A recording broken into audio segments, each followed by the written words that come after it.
Le renard a mauvaise réputation. Il est souvent régulé par l'homme. Cependant, il s'agit d'un levier très intéressant pour réguler la population de campagnols. Après la fauche de l'herbe tardive, on peut observer, avec les buses, le renard chasser comme un opportuniste les campagnols soudain à découvert. Le campagnol peut être parasité par un ver plat, l'échinocoque. Lorsqu'un renard, un chien ou un chat va tuer le campagnol, il peut à son tour devenir l'hôte de ce ver. Les larves vont devenir adultes dans l'intestin de ces carnivores et seront expulsées dans les excréments. Un renard peut donc souiller la nourriture qu'un homme va prélever. Cette maladie s'appelle l'échinococose. Elle est assez rare, mais peut être très grave. Cette zoonose touche surtout l'est de la France, la Franche-Comté et les Alpes.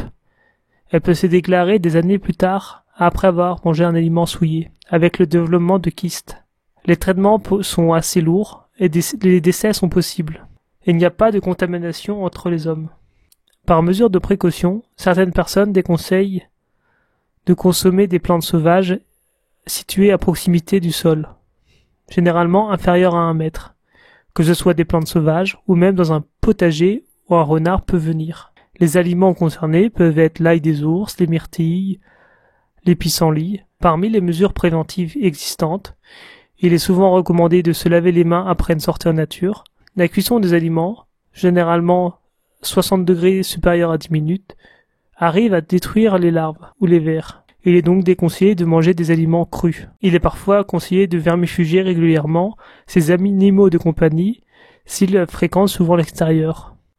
Mais je ne connais pas l'efficacité des vermifuges naturels. Il est déconseillé de toucher un renard ou de toucher un cadavre de renard. Si cela est nécessaire, il est recommandé de porter des gants. Faut-il devenir paranoïaque et ne plus consommer de produits sauvages à proximité du sol? Je n'ai pas de réponse.